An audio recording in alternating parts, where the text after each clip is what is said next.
anything, my name, anything, the year. The only thing I remembered after that was my father's phone number. Wow. 3 days.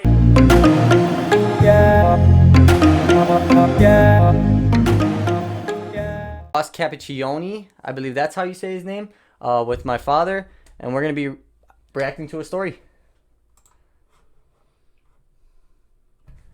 Is it up enough? Yeah. My name's Ross Capicchioni. I'm from Macomb, Michigan, a suburb outside Detroit. Start with your story of How it happened? Well, it happened like I was a junior in high school, 17-year-old punk shit. Just doing my thing, skating, hanging out. This kid, supposedly was supposed to be my friend, and I knew this kid for 10 years prior before this day. 10 years. Can you give me a ride to my cousin's house, down in UD?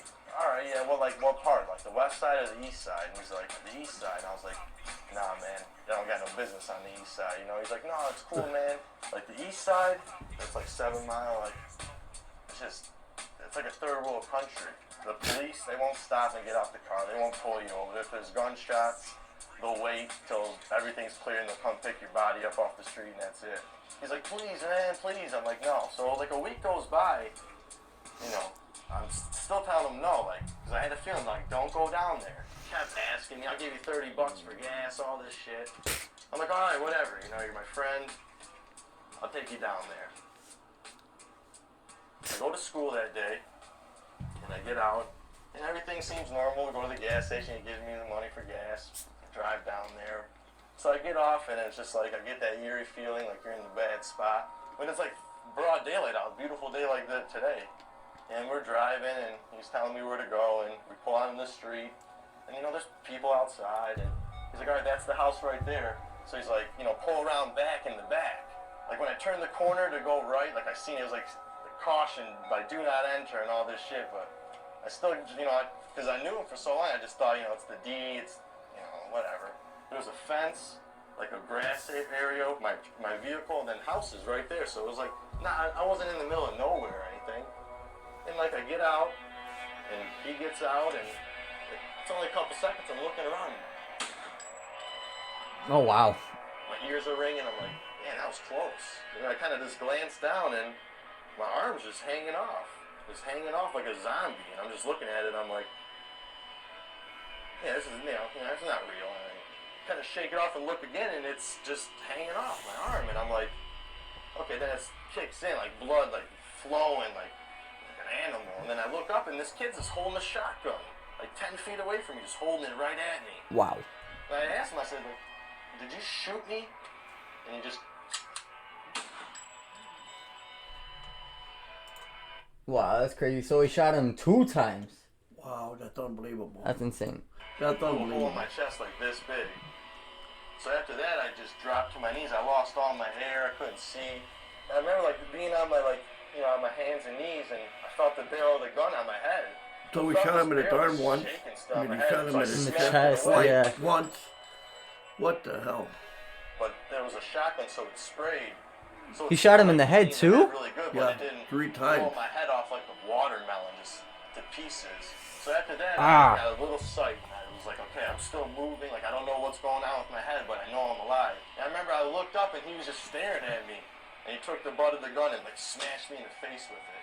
So what do you figure? This guy's out for a hit or I something? can still see it. Yeah, You definitely. don't shoot somebody 3 No, times. you for don't nothing. shoot somebody 3 times and just get away with it. And he's Nah. supposed to be his friend on top of that, so there's something seriously up. It's got to be a hit on this kid for some money or something. For him to go out there and shoot the guy 3 times. Maybe, yeah. Well, the arm, he probably missed. Uh-huh. But he shot him in the chest direct, so that was the direct to kill. Then he went to another kill, shooting him in the head. He's lucky he didn't blow his head right off. Yeah, for real. He could have killed him. Especially with the second shot, he would have been dead. And I can't believe he's standing here now and he got shot in the chest with a shotgun. That's unbelievable. Yeah. Oh, man, we'll see some more. That's crazy. That's insane. At this point, and I don't understand how I can see because I have so much damage to my crazy. heart. I felt like these hands in my pocket digging for my car keys. When he's trying to grab my keys, I ended up on my stomach. And I look up and I see my Jeep Commander driving away, just driving away, flying away. And I said, okay, well, either I stay laid down in this spot right here and die, or I try to get up.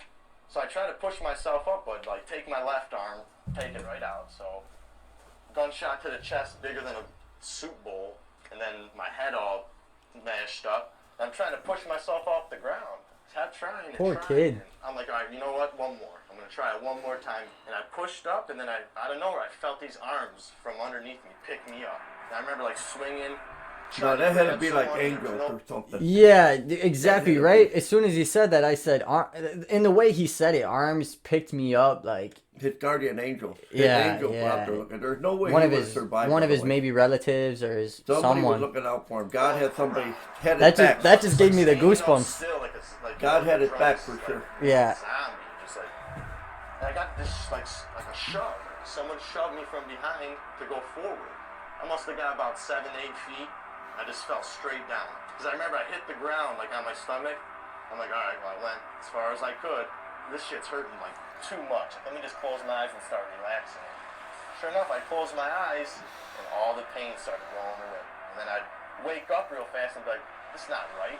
I just got shot 30 seconds ago. How's the pain stopping? Exactly, yeah. Don't worry about it. Go back to sleep. That's a good feeling when you're sleeping.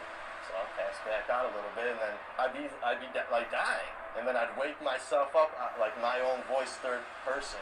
Hey, man, get up, man, you're dying. And then like, I did that, and then I heard, hey, hey. And I like started hearing this guy, and he's like running over to me. So when I fell, there was like a probation officer at a stoplight, and he seen me fall out of the woods, like crazy. all bloody, broad daylight. And then I felt his hand on my back, like, hey, man, you're fine. Don't close your eyes. You know, come on, the ambulance is coming. They're coming. And I'm like, man, like, I just You know wanna what? sleep That had to and be alone, another man. angel. But then in my head, I'm like, That no, you probation don't. Fall officer asleep. to save him like that, to come for him in the middle of nowhere, in the middle of like a basically ghetto for a probation officer to pull over and help this kid. That was In the another middle of the angel. ghetto, yeah, the east side, yeah. And you know what? And for him not to go to sleep, they always tell you that when the person goes to sleep, they never wake up. Yeah, would be and he it. just said, like, it gave me the chills once again, like, he just said, I'm sleeping and the pain's going away, and he said, something's not right, that's not right. That bad. And, Yeah, and that probation officer was an angel in disguise. he came inches away from dying right there. Oh, yeah. Wow. You're sleeping forever.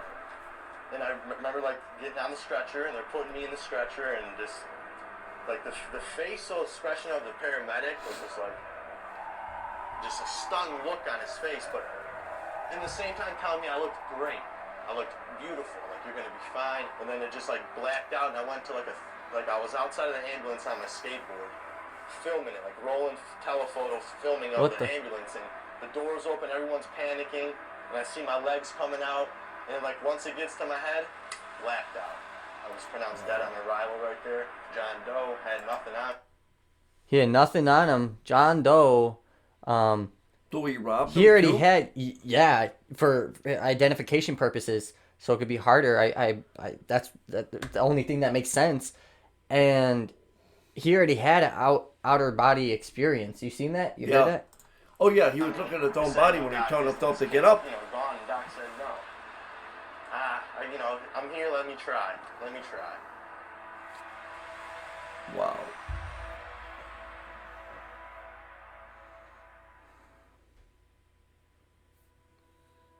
Like when I was pronounced dead on arrival, like throw him in Pronounced the body dead. bag, he's dead. Like the doctor said no, I'm gonna try to help him.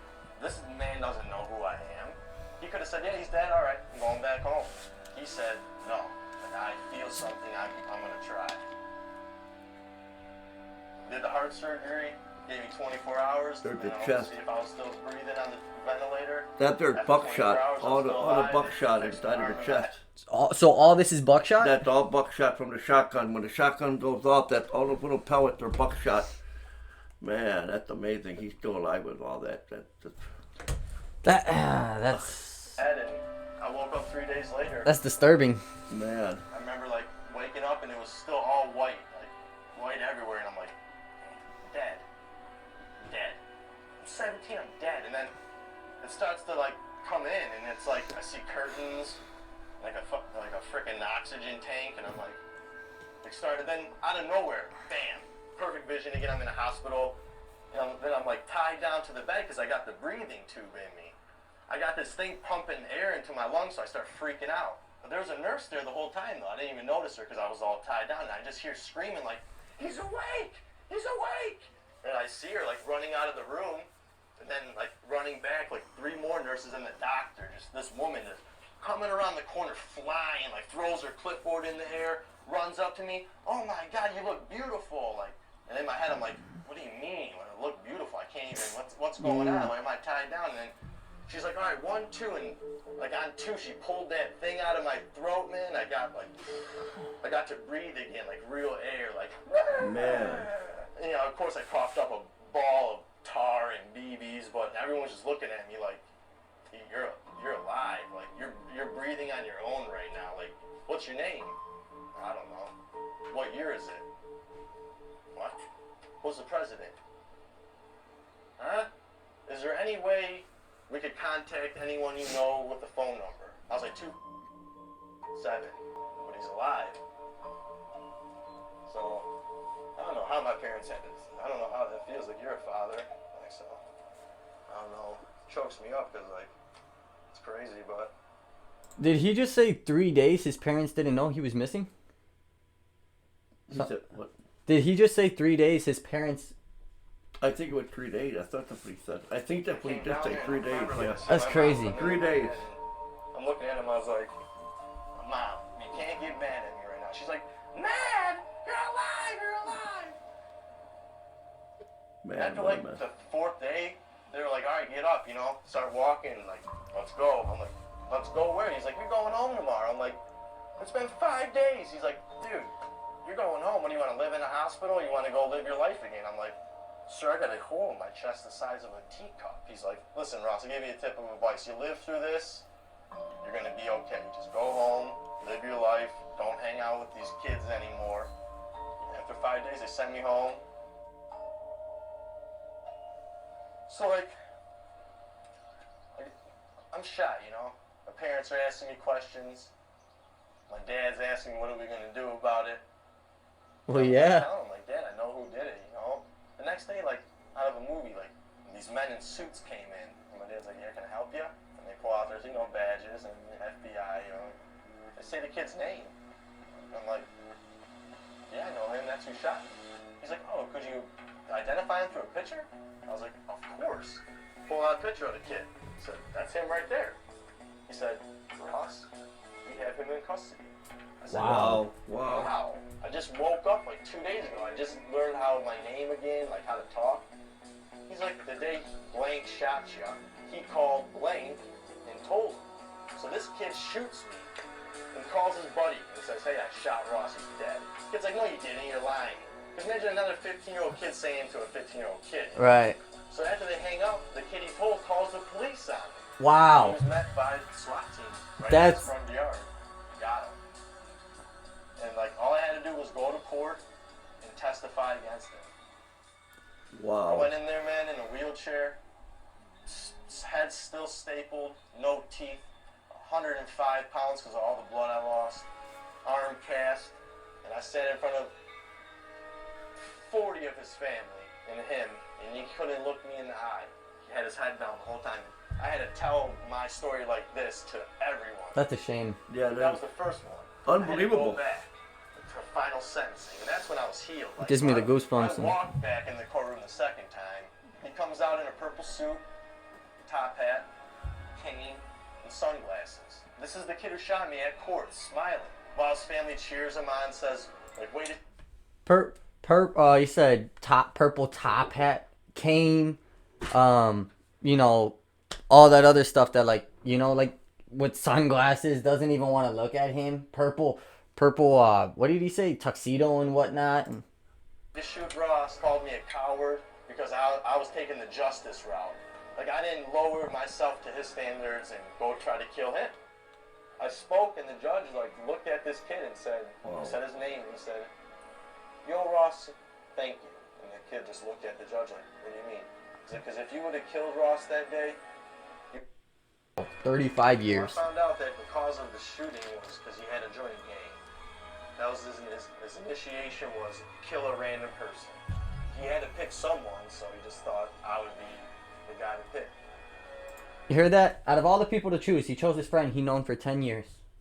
Wow. Random initiation fee. Or not fee, but random initiation. That was just a random thing to do with a friend. He had Yeah. just happened to pick somebody, and he happened to be it. Yeah. And I think, like I said, the angels were on his side because first of all, he had the fact doctor. That the doctor even didn't want to give up on him. And a lot of doctors seen somebody shut up that bad when he just gave up on him. Exactly. And then he had the doctor, he had the probation officer, and he had somebody picking him up, trying to have him actually live. That and was pushing him to proof. live. That was, yeah. He had angels backing him up. I'll tell you what, normal person would have never survived without some supernatural help from God. They wanted him to live for some reason. For He sure, was just for meant sure. to live. The average person would have never survived with that. No. No. There's no way. And then being 100 No way. something pounds and being so, he being Yeah, like a, 110, basically a I vegetable, believe. like you said, a vegetable. Like you were saying, how bad off he was in a wheelchair. Look at how he is now. Yeah, the second time he said he came to court, he was okay. He made a complete turnaround. Yeah. It's amazing. It's unbelievable, this whole story. It really is. Yeah, that happened in 2007. Been about 4 years. 07. I'm telling you, the first two were the hardest. It gets hard, like waking up and knowing like someone's trying to like shoot you down. You got to get through that every day. Yep. Seeing people. Like, I get on a bus, public bus, and I'm freaking out the whole time. Like I don't trust anyone on the bus. I believe For a it, while, yeah. My mother had to like take care of me as like how you do an infant, like washing, changing, feeding. Like I'm 17 years old and I got my mom bathing me. I can't move. Yeah, we were just saying that about being rehab. Complete Yeah. rehab. Sweet. And my dad. Oh, and yeah, mom there he is. were like, Ross, like, come on, like the doctors say, like, give it time. Then all my friends are coming to see me, hanging out with me. I wonder Started getting more. if that's actually him. 'Cause is that actually him? All sweet. And my dad and mom. Oh, no, it's just, were like "Ross, examples. Come on, like the doctors say. I think like, so. Give it time. Then all my But friends. yeah, are there's coming him, to see in a me, way. Hanging out with me. I started getting more positive. One day I woke up and I felt different. Like I was like, you know what? This is my world. That's what I like. Every time in physical therapy, like I would try to do something. Physical mess therapy? up, Yeah, but I was gonna say, I know, my because back's We knew he had to get some type of physical usually when therapy. somebody goes through that, they just don't go back to normal. No. my backside flipping. I get it. Like I do He's something lucky with he my can hand, walk. like, He's lucky he thing can in the talk. back, I'm He's like, lucky oh, yeah, good job, like you did it. I'm like, he can thank God every day. so That was a started major living blessing. My life as like skateboarding. It's been working. I'm very blessed. Like. Yeah, you are. Like, Yes, you I are. see it now. Like when before, I'm like, you know what? Like I'm so unlucky. Like I went through all this getting shot, and really, like I look at it now, after like maturing and growing up, like it just gave me like a whole new leg up on life and how I can live my life. And it's crazy. Like, And he's back on the skateboard and everything. it Yep. makes me happy to be alive, and it's like so grateful for everything. Like I just look at what I got. I don't look at what I don't have. Right. I look at what I have. Exactly. Well, he became a better person out of it. He became spiritual. But I'll tell you one thing. I don't think he's going to trust people. That's one thing that's going to be hard to do with trust Oh, people for after sure, that. especially Trust after that. is something that does not come, especially after you go through an ordeal like that. Especially after a 10-year friendship and It's yeah, hard to believe. that's been the video. If you guys enjoyed, smash that like button and subscribe. It's been me, Richie, and my dad. Peace.